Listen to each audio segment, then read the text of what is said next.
Hello student, हमने पढ़ा था कि पब्लिक फाइनेंस क्या होता है। आपका जो फर्स्ट बुक है उसका 1 यूनिट कंप्लीट हो चुकी है। अब मैं आपको सेकंड बुक की फर्स्ट यूनिट में फर्स्ट चैप्टर पढ़ा रही हूँ। उसमें मैंने आपको पब्लिक फाइनेंस के बारे में बताया था कि पब्लिक फाइनेंस क्या होता है। तो पब्लिक फाइनेंस क्या है कि जो होता है पब्लिक मतलब सार्वजनिक, जिसे सार्वजनिक वित्त के नाम से भी हम जानते हैं, अर्थात इसको हिंदी में जो कहते हैं राजस्व कहते हैं, जिसका मतलब होता है राजा का धन। ये सारी चीज़ें मैंने आपको बताई थी कि पब्लिक फाइनेंस क्या है। पब्लिक फाइनेंस शब्द का अर्थ जन वित्त या सार्वजनिक वित्त से होता है, किंतु हम राजस्व शास्त्र के अंतर्गत जनता के वित्त का अध्ययन नहीं करते, बल्कि जनता का प्रतिनिधित्व करने वाली संस्थाओं, जो जनता का प्रतिनिधित्व करती हैं संस्थाएं, उनमें राज्य या राज्य सरकार की वित्तीय व्यवस्थाओं का अध्ययन करते हैं। अतः सार्वजनिक सत्ताओं के आय व्यय संबंधी कार्यों के अध्ययन को ही हम क्या कहते हैं, राजस्व का नाम देते हैं। अब यहाँ पे बताया गया है कि डेफिनेशन से जो अलग अलग राइटर्स हैं इसको अलग अलग टाइप से डिफाइन करना चाहते हैं। सबसे पहले जो हमारे राइटर हैं, अकॉर्डिंग टू डाल्टन क्या कहना चाहते हैं, public finance deals with the income and authorities and with the manner in which the one is adjust to the manner in which the one is adjust to the other। कि Dalton ने क्या बताया है कि राजस्व के अंतर्गत लोक सत्ताओं की आय व्यय तथा उनके पारस्परिक समायोजन और समन्वय का अध्ययन करता है। इसमें क्या बताया है कि जो हमारे क्या होते हैं, लोक सत्ताएं होती हैं, जो हमारा पब्लिक जिनके पास अथॉरिटीज़ होती है, वो अथॉरिटीज़ किसके पास होती है, हम देखते हैं गवर्नमेंट के पास बहुत सारी अथॉरिटी होती है। क्या कि किसी कंट्री की जो इकोनॉमी है उसे कैसे एडजस्ट करना है, वहाँ से कितनी इनकम कैसे गेन करनी है, कितना हमें एक्सपेंस करना है, तो ये अथॉरिटी जिसके पास होती है उसके बारे में इन्होंने बताया है। कि इस वर्ग में निम्न परिभाषाएं दी है, जैसे कि डाल्टन है, वेस्टेबल है, प्रोफेसर फिंडले सिराज को भी इसमें बहुत ज़्यादा इम्पोर्टेंट माना गया है। तो डाल्टन क्या कहते हैं कि राजस्व के अंतर्गत लोक सत्ताओं के आय व्यय, जो लोक सत्ता, जो पब्लिक जिनके पास पावर है, अथॉरिटी है, उनकी क्या होती है, इनकम तथा एक्सपेंडिचर तथा उनके पारस्परिक समायोजन। अब वो जो होती है इनकम होती है और जो एक्सपेंडिचर होते हैं, उनके बीच में एडजस्टमेंट कैसे करते हैं, इस चीज़ के बारे में हम क्या करते हैं, स्टडी करते हैं। और समन्वय का अध्ययन क्या आता है और उनके बीच कैसे कोऑर्डिनेशन करना है, इस चीज़ के बारे में क्या करके चलते हैं, वो स्टडी करके चलते हैं। ठीक है, तो डाल्टन की जो डेफिनेशन है बहुत ज़्यादा इंपॉर्टेंट है। उसके बाद एक आपके राइटर हैं फिंडले सिराज। फिंडले सिराज क्या कहते हैं, अलग अलग राइटर्स अलग अलग टाइप से अपनी डेफिनेशन को डिफाइन करना चाहते हैं।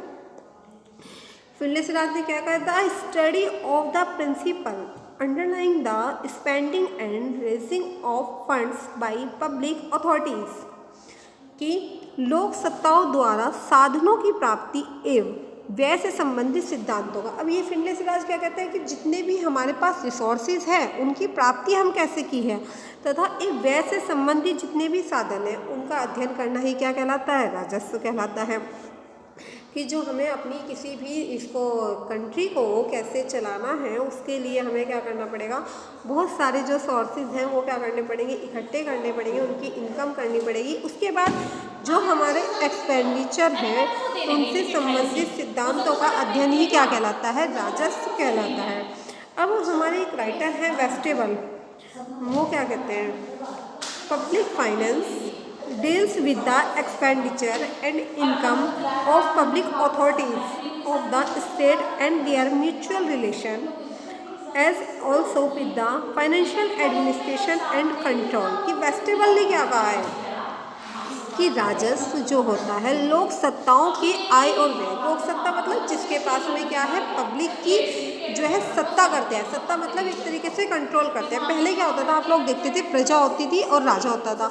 राजा क्या होता था, अपनी प्रजा के ऊपर कंट्रोल करने का कार्य करता था। पर आज के जो इन दिस टाइम आप लोग देख रहे हैं कि जो हमारी पब्लिक है उसके ऊपर जो कंट्रोल करने का कार्य करती है वो कौन करती है, गवर्नमेंट करती है। वो गवर्नमेंट आपको पता है 3 टाइप्स की होती है, लोकल गवर्नमेंट होती है, हमारे यहाँ पे स्टेट गवर्नमेंट होती है, ठीक है और सेंट्रल गवर्नमेंट होती है। हर गवर्नमेंट अपने अपने लेवल पे क्या करती है, अपनी अपनी इम्पोर्टेंस निभाती है।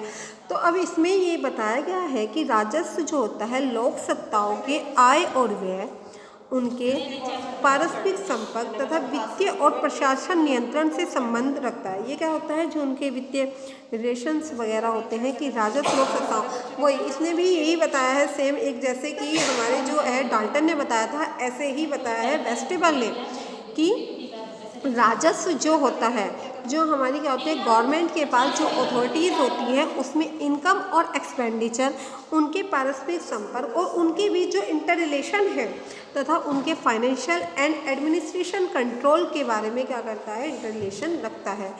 अब हमारे यहाँ पे इन्होंने कुछ और बताया है कि एक राइटर है हमारे यहाँ पे कार्ल सी पेन, इन्होंने क्या बताया, public finance is the science which deals with the activity of the statesman in obtaining and applying the material means necessary for fulfilling the proper function of the state।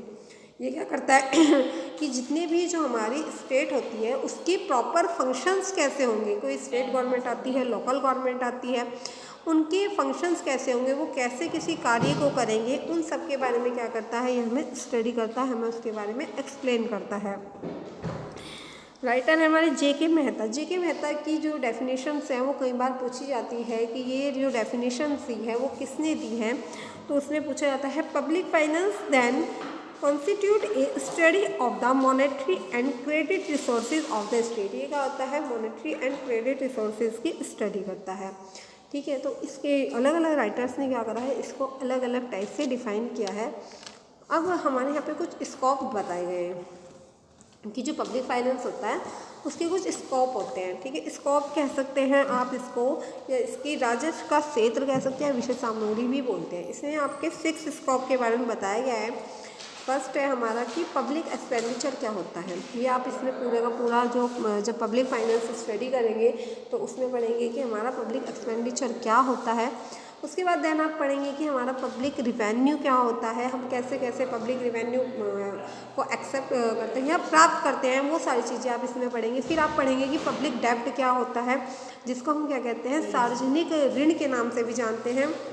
Government के पास कभी कभी ऐसी conditions आ जाती हैं जिसके कारण क्या करना पड़ता है, उसको पब्लिक डेब्ट लेना पड़ता है। फिर इसमें है हमारा फाइनेंशियल एडमिनिस्ट्रेशन के नाम से, जिसको हम जानते हैं कि फाइनेंशियल एडमिनिस्ट्रेशन क्या होता है।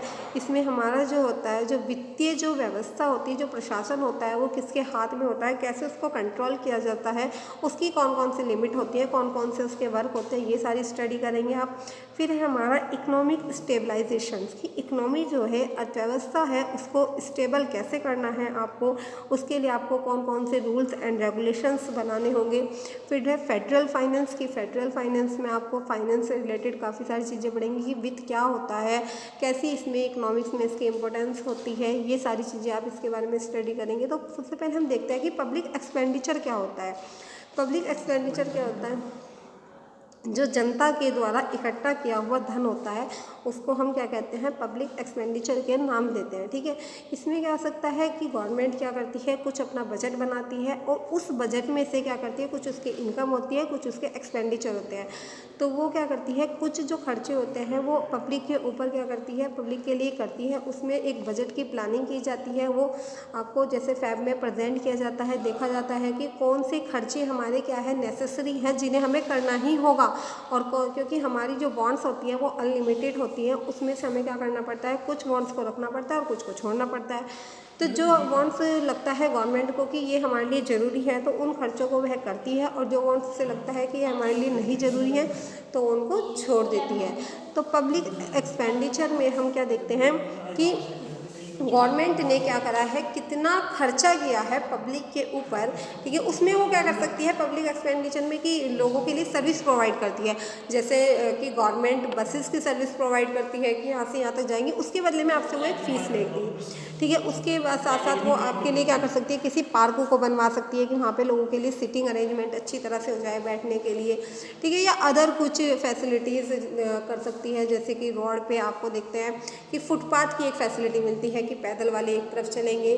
ठीक है, चौराहे बने होते हैं जिसके कारण से आपको रास्ते को गाइड, कहीं आपको जाना है तो एरो के जो सिंबल्स होते हैं, बहुत सारी अदर्स फैसिलिटी क्या करती है गवर्नमेंट आपको प्रोवाइड करती है। थैंक यू, आज के लिए इतना ही, आगे नेक्स्ट टॉपिक में